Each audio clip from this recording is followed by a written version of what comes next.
Good evening. Voice clear आ रही है?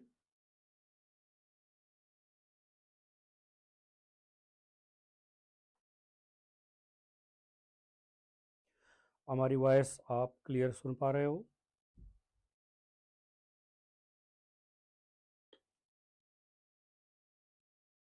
चलिए, तो हम लोग इसके पिछले लेक्चर में क्या बात किए थे? स्पेसिफिक हीट की बात की गई थी। स्पेसिफिक हीट, तो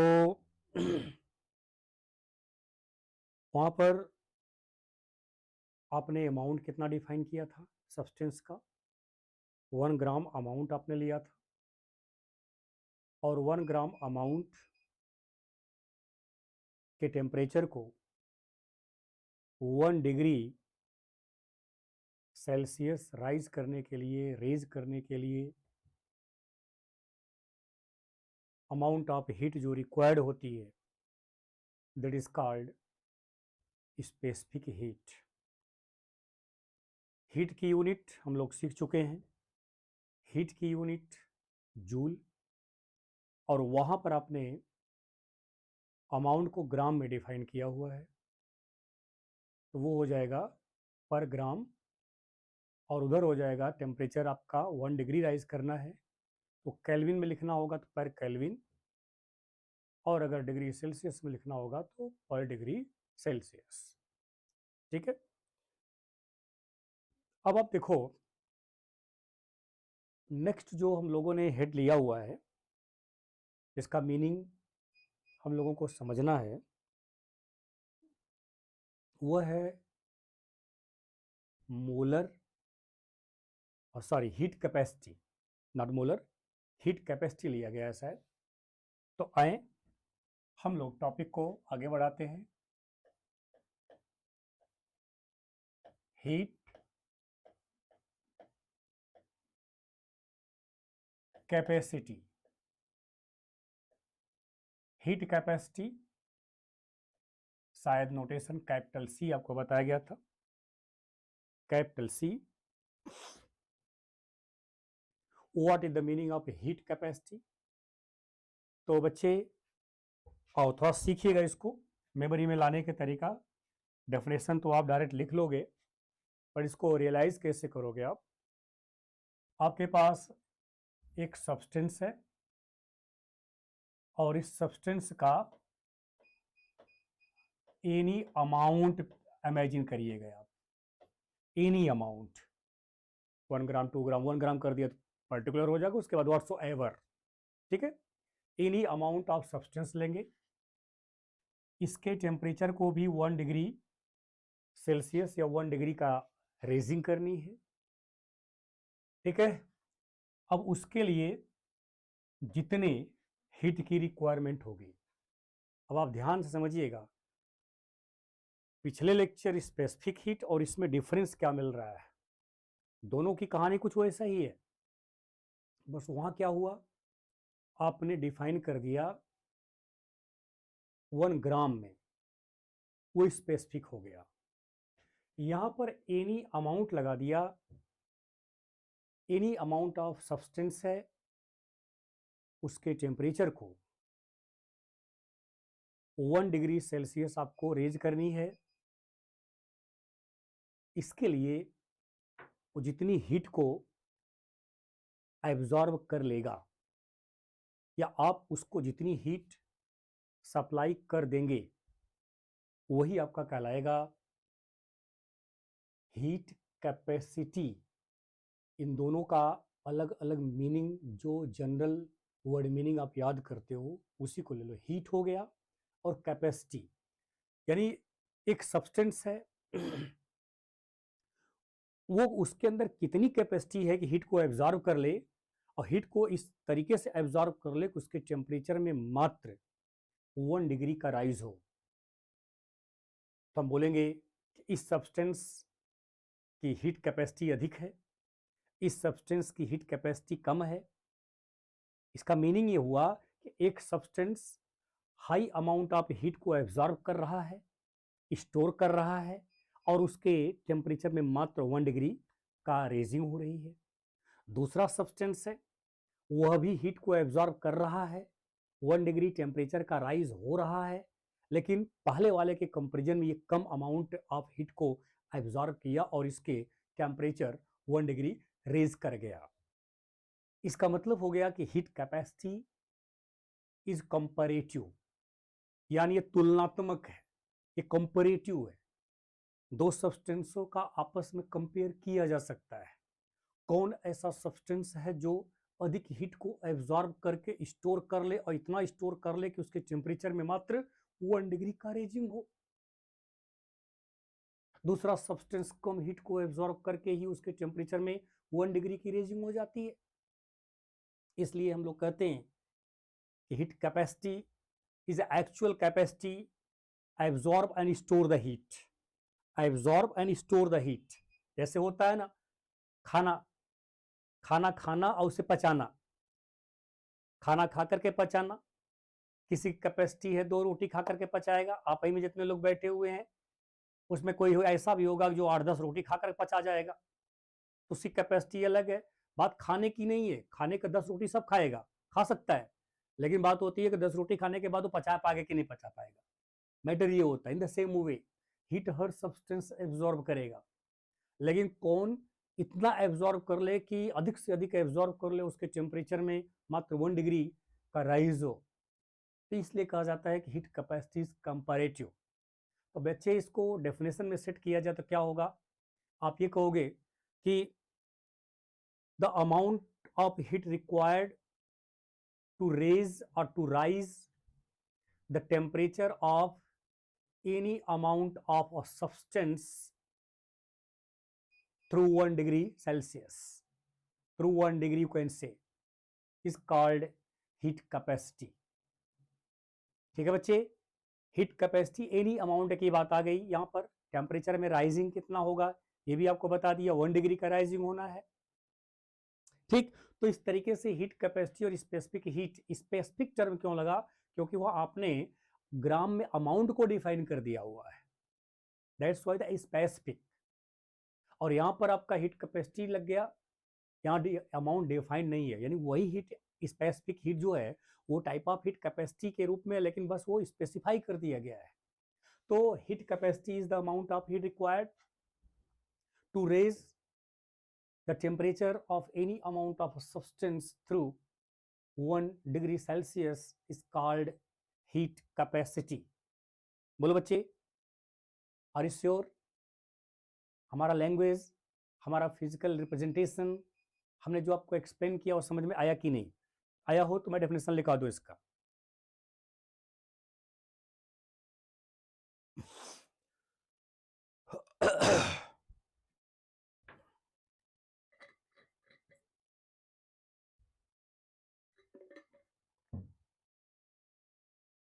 तो आओ इसका हम लोग लिखते हैं, the amount of heat which is required to raise or rise, you can write raise the temperature, raise the temperature of any amount of substance, any amount of substance through 1 degree Celsius is called heat capacity, is called heat capacity। यह है heat capacity को define करने का तरीका। इस तरीके से आप हीट कैपेसिटी को डिफाइन कर सकते हो।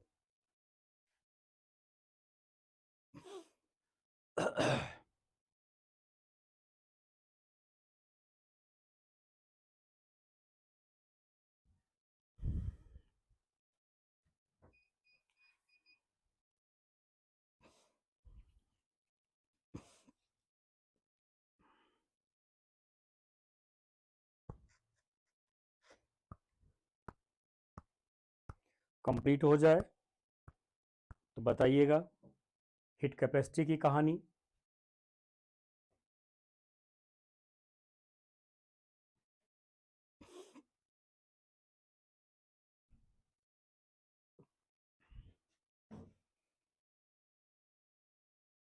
ओ, अब बच्चे डेफिनेशन को देखो, हेडिंग को चेंज करो।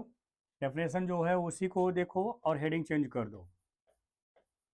Molar heat capacity, molar heat capacity, molar heat capacity. बच्चे डेफिनेशन सब वही है और मैं लिखूंगा नहीं, ये आप खुद लिखोगे। देखो, एनी अमाउंट ऑफ सब्सटेंस जो लगाए हो ना, एनी अमाउंट ऑफ सब्सटेंस के जगह पर 1 मोल ऑफ सब्सटेंस लगा दीजिए। 1 मोल ऑफ सब्सटेंस। बच्चे लिख करके मेरे को बताओ, सब कुछ वही है, केवल आप 1 मोल कर देंगे तो वो हो जाएगा आपका molar heat capacity. Molar heat capacity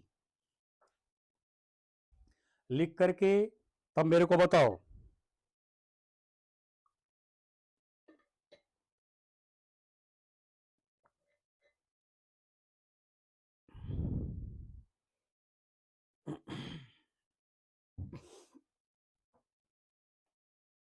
सबसे हमारा एक्सपेक्टेशन है सब लोग इसको लिख सकते हैं।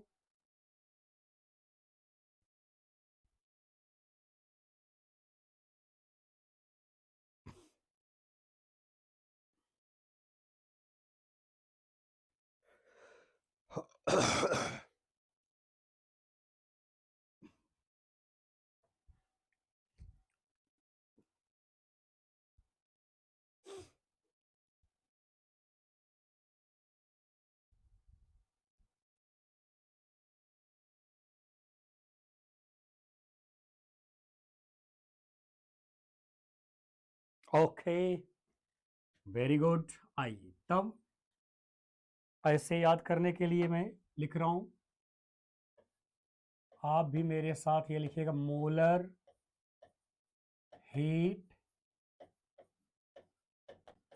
कैपेसिटी। इसको हम दो पार्ट में डिवाइड करते हैं, molar heat capacity at constant volume denoted by CV। C capital V capital, लेकिन V जो होगा C का सफिक्स होगा। C भी कैपिटल V भी कैपिटल, लेकिन V C का सफिक्स रहेगा।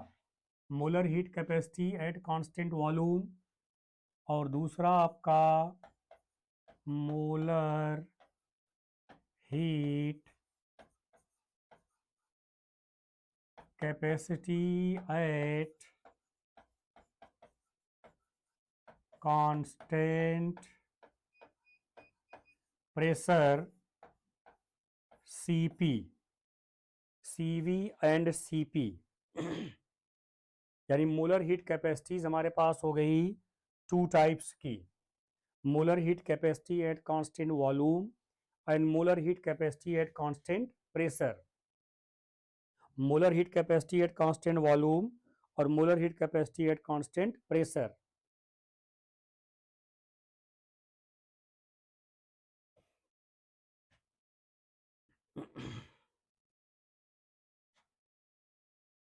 कंप्लीट हो गया होगा। अब आप एक हेडिंग बना लीजिएगा, पहला वाला heading, number 1, molar heat capacity at constant volume. Molar heat capacity at constant volume, CV, molar heat capacity at constant volume, CV.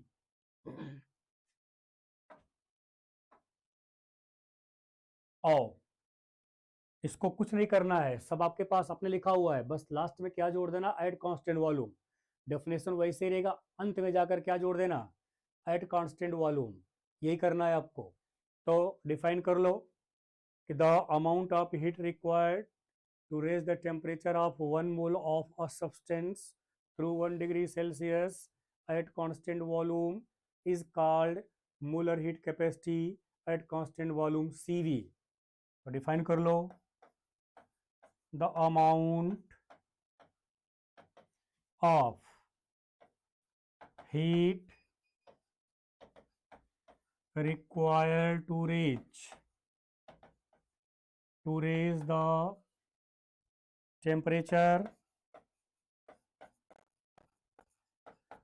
the temperature of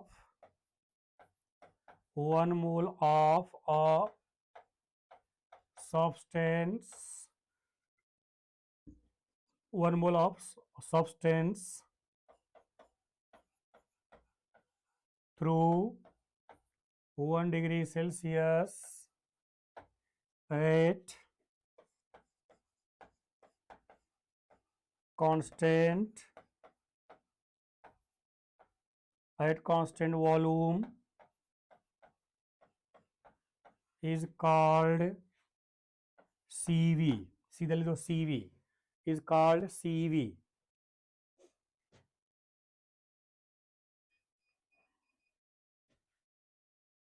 बच्चे अभी ऊपर आपने क्या डिफाइन किया कि मोलर हीट कैपेसिटी अर्थात हीट कैपेसिटी आपने define किया कि हीट कैपेसिटी क्या है, कि amount of heat required to raise the temperature through 1 डिग्री।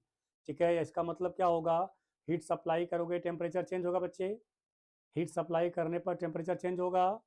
ठीक है, और कितना हीट सप्लाई करना है वो आपका डिपेंड करेगा कैसा सब्सटेंस है, हाइपोथेटिकल बातें कर रहे हैं हम लोग।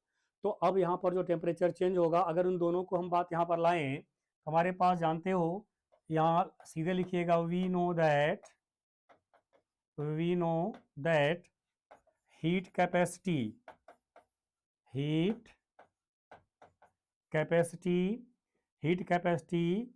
C इज इक्वल टू होता है बच्चे dQ/dt,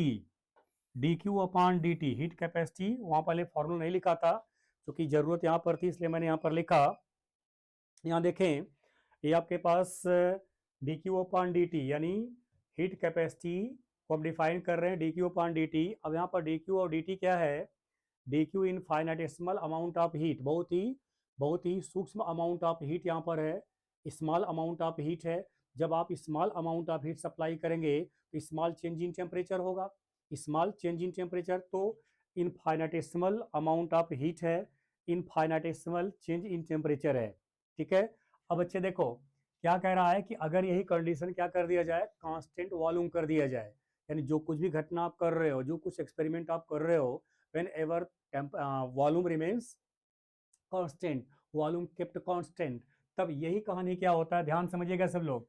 जो ये dQ है, dQ एट कांस्टेंट वॉल्यूम, बच्चे ध्यान देना, dQ एट कांस्टेंट वॉल्यूम हम लोग लिखते हैं du at constant volume, dQ is written as du, और u के बारे में हम पढ़ चुके हैं, ये क्या इंटरनल एनर्जी है। इसका मतलब हो गया कि जो हीट कांस्टेंट वॉल्यूम पर, वॉल्यूम को कांस्टेंट रख करके जो हीट ऑफ सिस्टम को सप्लाई करोगे, वह उसके इंटरनल एनर्जी में राइज करेगा, वो इंटरनल एनर्जी को क्या करेगा, रेज करेगा। ठीक है ना, ये ध्यान देना कि अगर हम कांस्टेंट वॉल्यूम कर देंगे तो यहाँ डिस्प्लेसमेंट नहीं होगा, वॉल्यूम कांस्टेंट हो जाएगा, डिस्प्लेसमेंट नहीं होगा, वर्क डन जीरो हो जाएगा, और वर्क डन जब जीरो हो जाएगा तो जितनी हीट आप देते हो पूरी की पूरी इंटरनल एनर्जी के इंक्रीमेंट में खर्च हो जाती है। ठीक है, तो इसलिए अगर कांस्टेंट वॉल्यूम हो जाएगा तो dQ हमारा क्या हो जाएगा, dV। तो नीचे आप क्या लिख सकते हो, एट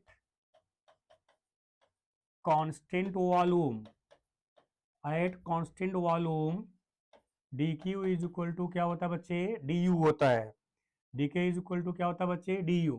ठीक है, तो dQ is equal to du हो गया। तो ऐसे सिचुएशन में हम लोग यहाँ कंडीशन लगा दिए हैं ठीक है, क्या लगा दिए हैं, कांस्टेंट वॉल्यूम। तो इसका नोटेशन बदल जाएगा, क्या लिखोगे यहाँ, CV, CV is equal to DQ की जगह क्या लिखोगे, DU लिखोगे, और अपान क्या लिखोगे, DT लिखोगे, यानी CV इज इक्वल टू आपका DU अपान DT। ठीक है, इसको डिफरेंशियल फॉर्म में इस तरह से लिखा गया, इनफाइनेटेसिमल फॉर्म में। एक होता है पार्शियल डेरिवेटिव फॉर्म, कुछ करना नहीं है, पार्शियल डेरिवेटिव का ये सिंबल होता है, ठीक है ना, पार्शियल डेरिवेटिव, पार्शियल डिफरेंशियल बोलते हैं इसको। तो ये एक फार्मूला आपके पास बच्चे ये हो गया, ठीक है। दूसरा फार्मूला क्या लिख सकते हो, और CV is equal to del U upon del T at, जिस पर ये अप्लाई कर रहे हो, किस पर अप्लाई कर रहे हो, कांस्टेंट भी, जो यहाँ कांस्टेंट है वो यहाँ लगा दीजिए, ठीक है। तो ये हमारा हो गया CV का ये डेफिनेशन।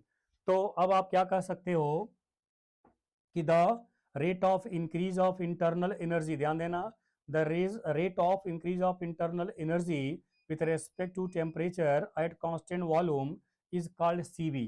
तो CV को ऐसे आप डिफाइन करोगे मैथमेटिकल वे में, और थ्योरेटिकल वे में ऊपर आपने डिफाइन किया हुआ है, थ्योरेटिकली आपने उसको डिफाइन कर दिया है कि वो CV क्या है।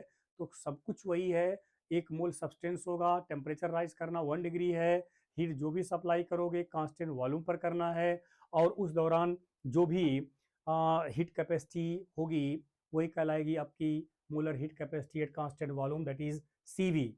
ठीक है, यानी कुल कहानी वही है कि अब उसमें कंडीशन लगा दिया गया। कंडीशन क्या लगा दिया गया कि हम लोग अब वॉल्यूम को कांस्टेंट कर दिया, अमाउंट को कांस्टेंट कर दिया, वॉल्यूम भी कांस्टेंट, अमाउंट भी कांस्टेंट हो गया। तो अब उसके लिए एक स्पेसिफिक नाम हो गया, और वो हो गया आपका CV, यानी molar heat capacity at constant volume. तो इसका क्या मीनिंग लिखोगे, इसको कैसे डिफाइन करोगे, दस the rate of rise of internal energy with respect to temperature at constant volume is called CV, is called CV.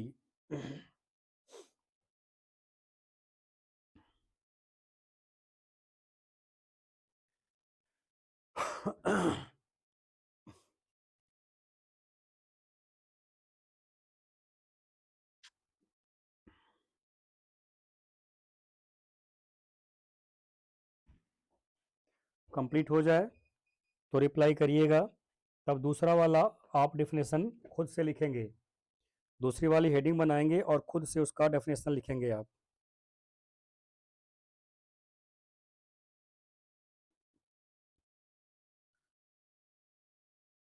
दूसरी वाली हेडिंग क्या बनाएंगे, molar heat capacity at constant pressure, molar heat capacity eight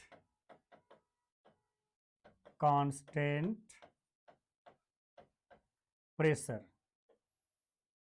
molar heat capacity at constant pressure,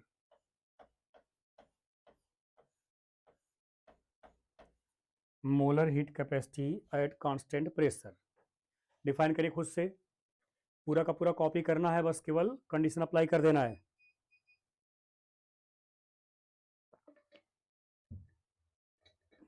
define करके मेरे को बताइए, define करके बताइए तो मैथमेटिक्स में चलते हैं लेकर के।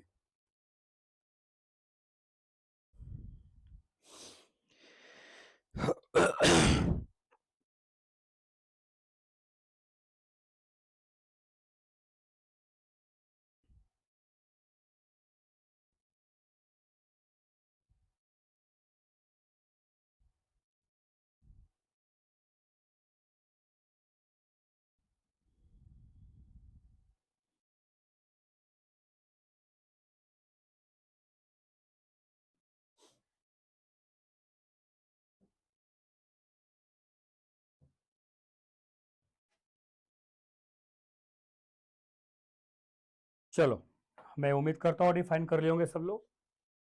ओके, तो अभी आपने क्या लिखा था, C is equal to D Q upon D T. बच्चे देखो, बस केवल रिलेशन ध्यान रखना है, बस क्या कि एट कांस्टेंट प्रेशर। बच्चे देखिए, बहुत सिंपल है, जो कंपैरेटिव है इसलिए याद हो जाएगा। At constant pressure D Q is equal to बच्चे डी एच होता है। D Q is equal to D H होता है। अभी एच का कॉन्सेप्ट आगे आएगा। एच को एंथैल्पी बोलते हैं, नाम तो आया ही है, बहुत उधर कई प्रॉपर्टी पढ़ी गई है जहां पर नेम के बारे में हम लोगों ने चर्चा किया हुआ है, एंथैल्पी। तो D Q is equal to D H होता है, ठीक है ना। कांस्टेंट प्रेशर पर डी क्यू की जगह क्या लिखेंगे, डी एच लिखेंगे। तो सी की जगह क्या लिखा जाएगा तब, जब प्रेशर लगा दिया तो C P is equal to D H upon T T लिखा जाएगा। बच्चे एक फार्मूला आपके पास आ गया। इसी को पार्शियल में लिखा जाएगा, और करके तो क्या लिखोगे, C P is equal to del H del T, और जो कांस्टेंट है उसको लगा दीजिए, कांस्टेंट प्रेशर, ठीक है। ये C P is equal to del H del T at constant P, ये फॉर्मूला अप्लाई कर दीजिए और इसी को उसी की तरह डिफाइन कर दीजिए। जैसे सीवी को आपने डिफाइन किया था rate of increase of internal energy, वैसे ही rate of increase of enthalpy with respect to temperature at constant pressure is called Cp. The rate of increase of enthalpy, the rate of increase of enthalpy, the rate of increase of enthalpy with respect to temperature at constant pressure. Thus, the rate of increase of enthalpy, the rate of increase of enthalpy with respect to temperature at constant pressure is called Cp, is called Cp.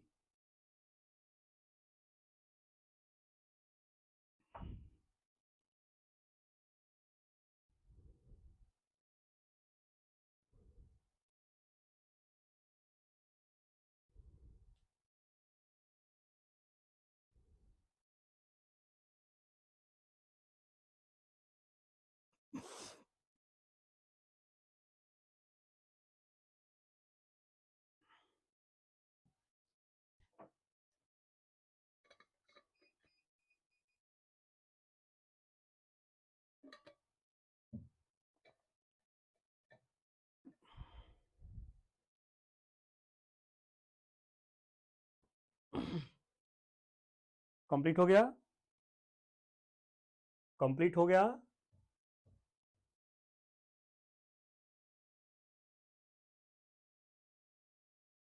Okay, आइए तब अब हम लोग लेंगे relationship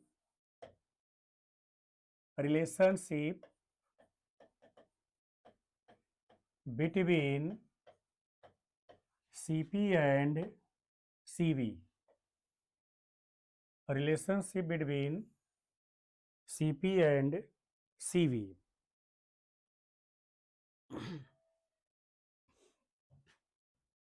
बच्चे अभी एक formula मैं यहाँ पर डायरेक्ट लिख रहा हूँ, क्योंकि वो टॉपिक अभी आया नहीं है और यहाँ रिलेशन की बात हम लोग कर रहे हैं, तो वो टॉपिक बाद में आएगा तो भी आपको रियलाइज हो जाएगा, लेकिन उस फार्मूले को डायरेक्ट मैं लिख रहा हूँ यहाँ पर।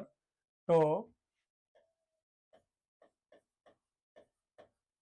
वी नो दैट, भले अभी नहीं जान रहे हैं लेकिन आप लिख दो, हम जानते हैं कि, वी नो दैट, हम जानते हैं कि, क्या जानते हैं भैया, ये जानते हैं, देखिए H is equal to U, H is equal to U plus R T होता है, U प्लस आर टी होता है,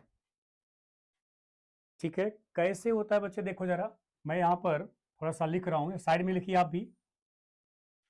since H is equal to U plus P V होता है और P V is equal to बच्चे होता है आर टी। शायद ये तो बहुत सिंपल इक्वेशन है, याद होगा आपको, आइडियल गैस इक्वेशन बोलते हैं। P V is equal to R T होता है ये, ठीक है ना। P V is equal to R T, इसलिए क्या हो जाएगा H is equal to U plus R T हो गया, ठीक है। ये साइड में कहीं लिख लेना है आप। H is equal to U plus P V होता है, P V is equal to R T होता है, इसलिए पी वी की जगह क्या लिख सकते हैं, आर टी लिख सकते हैं हम लोग, ठीक है ना। तो अब आप देखिए, अभी मैथ वाले, बायो वाले जो भी हों, हो सकता है फिजिक्स वाले सर आप लोगों को थोड़ा पढ़ाए हों, केमिस्ट्री में उसका केवल थोड़ा सा एप्लीकेशन है, इसलिए बहुत ज़्यादा मैथमेटिक्स में आपको ले जाने का प्रयास नहीं करेंगे, बस इतना आपको हिंट करेंगे हम और ट्रिक बताएंगे ही। ये जो आपका पूरा फार्मूला है ना, इसको हम क्या करेंगे, टी के रेस्पेक्ट में डिफ्रेंशिएट करेंगे, ठीक है बच्चे, टी के रेस्पेक्ट में डिफ्रेंशिएट करेंगे, ठीक है। तो टी के रेस्पेक्ट में डिफ्रेंशिएट करने का मतलब हो गया कि इसका ध्यान, इधर देखो लैंग्वेज पर ध्यान रख करके, इधर देखो, इसका change with respect to T निकालेंगे, इसका change with respect to T निकालेंगे। यहाँ पर देखिए दो है, दोनों में का प्रोडक्ट है, ये आर और टी दो हमारे पास है, दोनों का ये प्रोडक्ट है। तो क्या करेंगे, एक को कांस्टेंट करेंगे, दूसरे को डिफ्रेंशिएट करेंगे। देखो बच्चे, तो आर को कांस्टेंट करेंगे, जब आर को कांस्टेंट करके टी को डिफ्रेंशिएट करेंगे, मतलब D T upon D T value 1 हो जाएगी। और प्लस उसके बाद फिर क्या करेंगे, इसको डिफ्रेंशिएट करेंगे, इसको कांस्टेंट करेंगे, यानी टी को कांस्टेंट करेंगे, इसको डिफ्रेंशिएट करेंगे। तो आर जो हमारा ये क्या है, गैस कांस्टेंट है। और हमेशा याद रखना, अगर पढ़े हो तो ठीक है, नहीं पढ़े हो तो इतना तो याद रख लो कि कांस्टेंट का डिफ्रेंशिएशन कांस्टेंट है तो कांस्टेंट है, उसमें चेंज नहीं होना है। तो इसलिए कहा जाता है कांस्टेंट का डिफ्रेंशिएशन जीरो होता है मैथमेटिकल लैंग्वेज में। कांस्टेंट का डिफ्रेंशिएशन जीरो होता है, तो आप इसको ऐसे मेरे लैंग्वेज में याद कर लो, हो सकता है आपको दूसरे तरीके से बताया भी गया हो, आप मेरे लैंग्वेज में ऐसे याद कर लो कि अगर वो कांस्टेंट है तो उसमें चेंज क्या होगा, जीरो होगा। पीछे पढ़ चुके हैं टॉपिक हम, जिसको कांस्टेंट करते थे उसमें चेंज क्या होता है, जीरो होता है, ठीक है ना। तो जब आप टी को कांस्टेंट करके आर का चेंज निकालोगे तो इसका चेंज जीरो होना है, इसका चेंज होना नहीं है क्योंकि यूनिवर्सल कांस्टेंट है ये।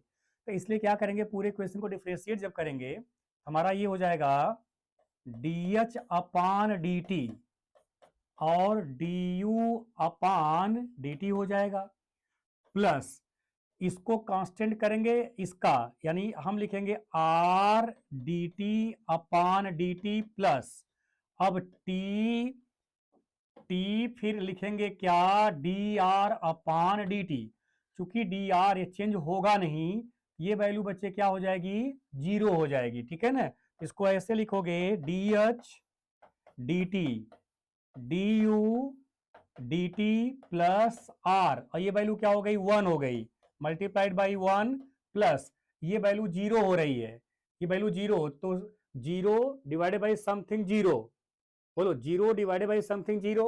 ये जीरो है तो ये डी टी से डिवाइड करो, वैल्यू जीरो हो जाएगी, टी मल्टीप्लाई जीरो हो जाएगा, ये वैल्यू पूरी जीरो हो गई। क्या मिला हमारे पास, T H upon D T is equal to D U upon D T plus क्या हो गया बच्चे, आर हो गया, ठीक है।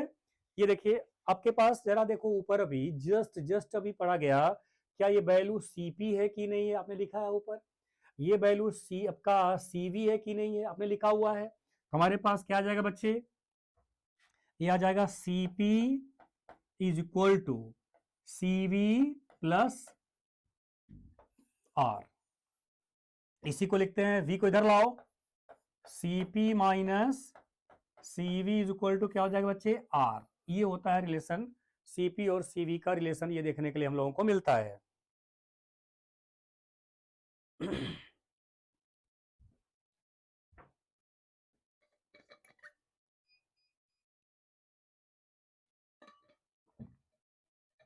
एक कैलोरी में कितने जूल, एक कैलोरी में कितने जूल, जल्दी से बताइएगा, 1 कैलोरी में कितने जूल, शॉर्ट फॉर्म मारिए फट से, 1 कैलोरी में कितने जूल,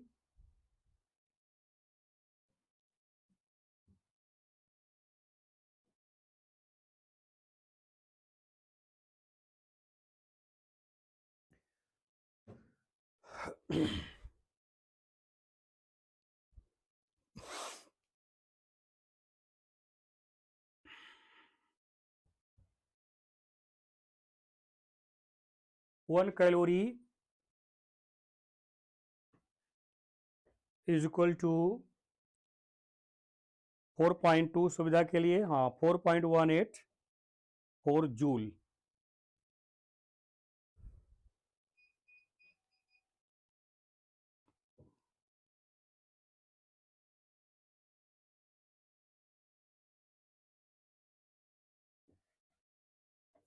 नीचे लिखना इफ कैलोरी यूनिट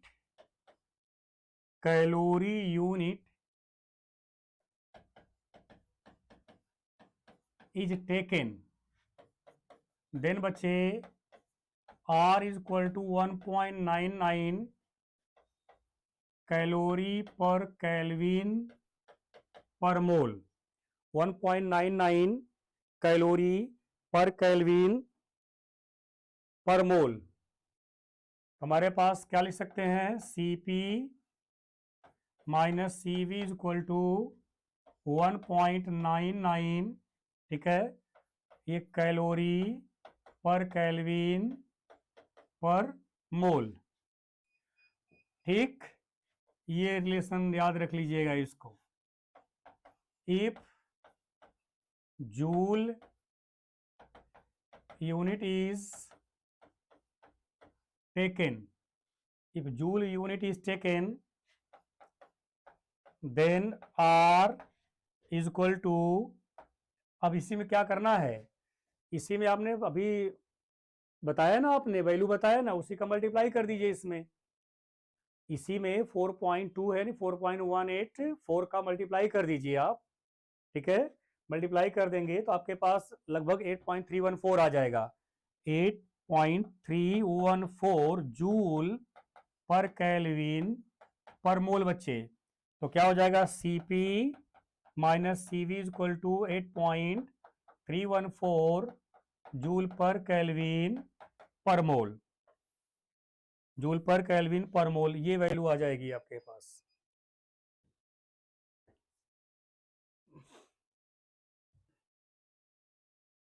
ठीक है, इफ लीटर एटीएम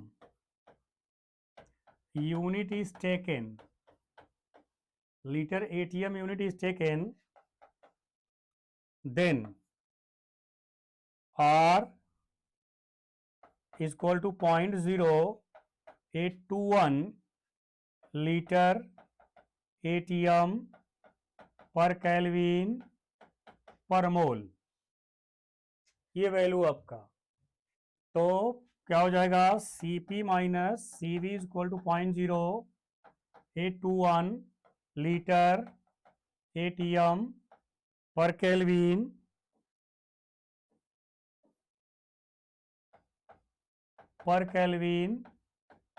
पर मोल।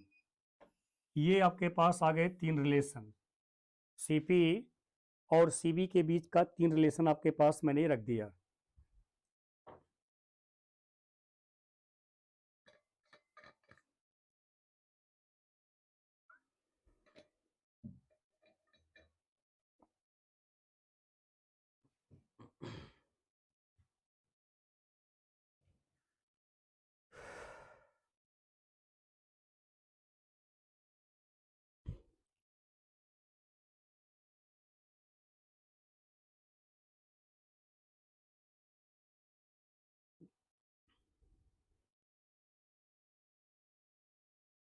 आप अभी हम लोग इसके पहले के लेक्चर में शायद ये बात तुमने किया होगा कि अगर आप एक कैलोरी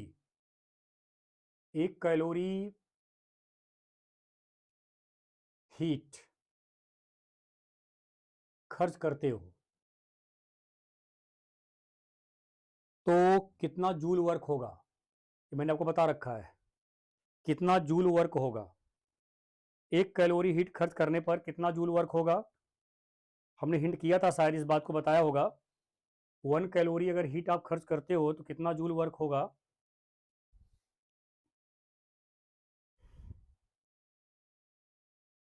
अरे वही रिलेशन ही बताना यार, 1 कैलोरी में कितना जूल, वही तो है कहानी पूरी। 1 कैलोरी में कितना जूल होता है वही कहानी आपको बतानी है, यानी कि 4.184 जूल वर्क होगा। ठीक है,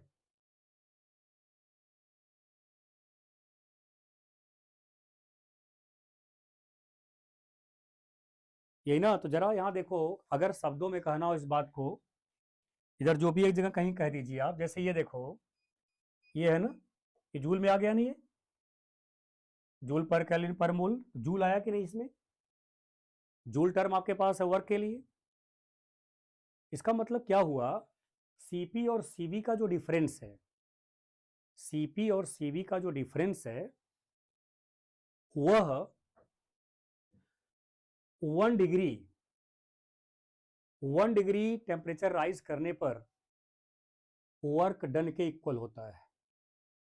1 डिग्री टेम्परेचर राइज करने पर वर्क डन के इक्वल होता है, क्योंकि यहां देखें इतनी कैलोरी है, लगभग 2 कैलोरी आ रही है, नहीं है, लगभग 2 कैलोरी, ध्यान देना, लगभग 2 कैलोरी है लिख सकते हैं। और कभी कभी कैलकुलेशन में सुविधा के लिए आपके एग्जाम में 2 दे देता है, इसका 2 दे देता है इसका वैल्यू, ठीक है ना, जैसे आपको कैलकुलेशन सुविधा हो। तो 2 किलो कैलोरी, तो 1 किलो कैलोरी पर 4.184 जूल वर्क हो रहा है।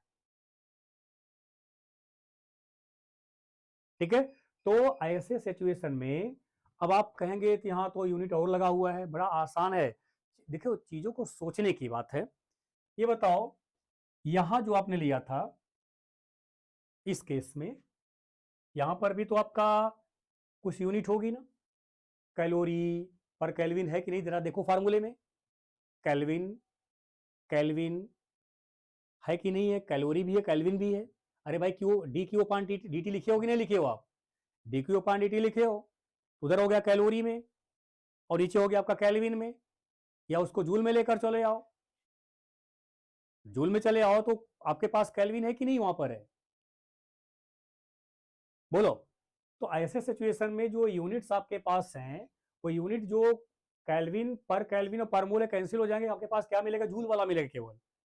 इसलिए सीपी और सीपी का डिफरेंस जो होगा, सीपी और सीबी का जो डिफरेंस होगा, वह वर्क डन के इक्वल होगा। कब, जब सिस्टम का टेम्परेचर 1 डिग्री आप राइज करोगे, तो सीपी और सीबी का डिफरेंस जो होगा वो वर्क डन के इक्वल होगा। और कितना वर्क डन है, 8.314 जूल वर्क डन के इक्वल होगा। बोलो एस या नो, बोलो मैंने जो अभी बताया वो समझ में आया कि नहीं। ऐसे शब्दों में, ऐसे आपका थ्योरेटिकल क्वेश्चन पूछ सकता है नीट और जेई में कि सीपी और सीपी माइनस सीबी क्या रिप्रेजेंट करता है। आपका जवाब होगा कि वह उस वर्क डन को रिप्रेजेंट करता है जो 1 डिग्री टेम्परेचर राइज करने पर, सिस्टम के 1 डिग्री टेम्परेचर राइज करने पर होता है, उस वर्क डन के इक्वल होता है। और वो उसके किसके बराबर है, वो आपके पास है 8.314 जूल के इक्वल है। बोलो, क्लियर है।